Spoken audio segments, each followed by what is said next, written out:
പറ്റിയത്? ഇവരെങ്ങനെയാ മമ്മി നമ്മുടെ വീട്ടിൽ കയറിയത്? അത് സത്യം പറയടി, എന്തായിരുന്നു നിങ്ങളുടെ ഉദ്ദേശം? എന്റെ മമ്മിയെ അപകടപ്പെടുത്തിയതിന്റെ ഉദ്ദേശം എന്തായിരുന്നു എന്നാ ഞാൻ ചോദിച്ചേ. മോളെ, എന്നെ ആരും അപകടപ്പെടുത്തിയതല്ല. ഞാൻ സ്റ്റെപ്പിൽ നിന്ന് തനിയെ വീണതാ. ഇവരവിടെ ഉണ്ടായിരുന്നോണ്ടാ ഞാൻ രക്ഷപ്പെട്ടത്. അതിനവരെ വഴക്ക് പറയില്ലേ? ഞാനിത് വിശ്വസിക്കില്ല മമ്മി. മമ്മി സ്ഥിരം ഇവളെ ന്യായീകരിക്കുന്നതാണല്ലോ. എന്റെ മമ്മിയെ പരിചരിക്കാനേ എനിക്കറിയാം. നീ പുറത്തിറങ്ങ. പുറത്തിറങ്ങാൻ പറഞ്ഞില്ലേടി? ഇറങ്ങടി, ഇറങ്ങടി പുറത്ത്.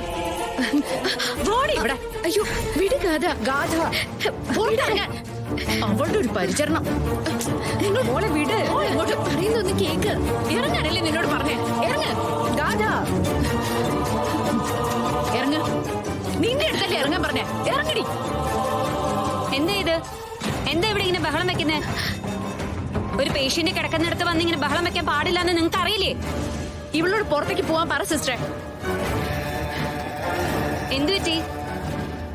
ഈ കുട്ടിയായിരുന്നല്ലോ എല്ലാ കാര്യത്തിനും കൂടെ ഉണ്ടായിരുന്നത്. ബ്ലഡ് വേണമെന്ന് പറഞ്ഞതും ഈ കുട്ടിയായിരുന്നല്ലോ. ഇവർക്ക് ബ്ലഡ് കൊടുത്തതും ഈ കുട്ടിയാ. പിന്നെ എന്തിനാ ആ കുട്ടിയോട് പുറത്തു പോവാൻ പറയുന്നേ?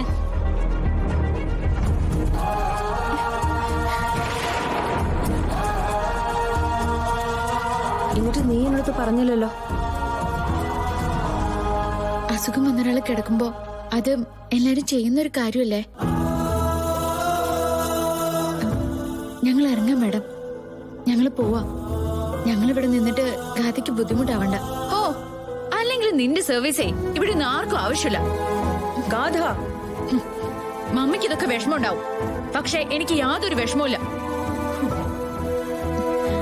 ഗാഥ പേടിക്കൊന്നും വേണ്ട, ഞാൻ ഇറങ്ങാന്ന് പറഞ്ഞില്ലേ. പോട്ടെ മാഡം. ഡോക്ടർ പറഞ്ഞ പോലെ നന്നായി റെസ്റ്റ് എടുത്തോളൂ. ടെൻഷനൊന്നും അടിക്കണ്ട. ഓ, അതൊക്കെ ഞങ്ങൾ സൗകര്യം പോലെ നോക്കിക്കോളാം. നിന്റെ ഉപദേശം ഇക്കാര്യത്തിൽ ആവശ്യമില്ല. ഇറങ്ങ്, ഇറങ്ങടി ഇങ്ങോട്ട്. ഞാൻ പോവാം മാഡം.